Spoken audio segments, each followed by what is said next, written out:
कोकण रेल्वेचा हा अभिमानास्पद अभियांत्रिकी चमत्कार तुम्हाला माहिती आहे का? ड्रोन प्लॉट झालेला आहे. तुम्हाला कोकण रेल्वेचा एक सुंदर ड्रोन शॉट दाखवतो. या ब्रिटिशांनी अतिशय अवघड म्हणून सोडून दिलेलं हे काम भारतीय इंजिनियर्सने केवळ 8 वर्षात पूर्ण करून दाखवलं.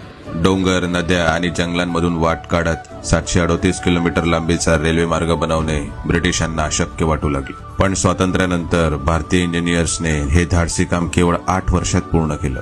या अभियांत्रिकी चमत्काराचे शिल्पकार होते डॉक्टर ई श्रीधरन, ज्यांनी आपल्या टीम सोबत रात्रंदिवस काम करून हे काम पूर्ण केलं.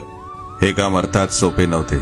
खडकाळ सह्याद्रीला भेदून टनेल तयार करावा लागला, दऱ्यांमधून पूल बांधावे लागले आणि 1500हून अधिक नद्या ओलांडाव्या लागल्या.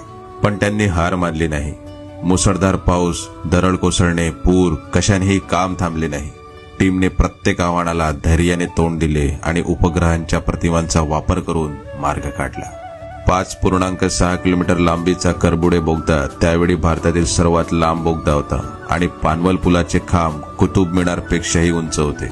खास गोष्ट अशी की कोकण रेल्वे फक्त सरकारी पैशांवर अवलंबून राहिली नाही. जनतेकडून बॉन्ड्सद्वारे निधी उभा झाला आणि 42,000हून अधिक जमीन मालकांनी स्वखुशीने आपली जमीन दिली. कोकण रेल्वेने ही यशस्वी 35 वर्ष पूर्ण केल्याबद्दल त्रिवार अभिनंदन.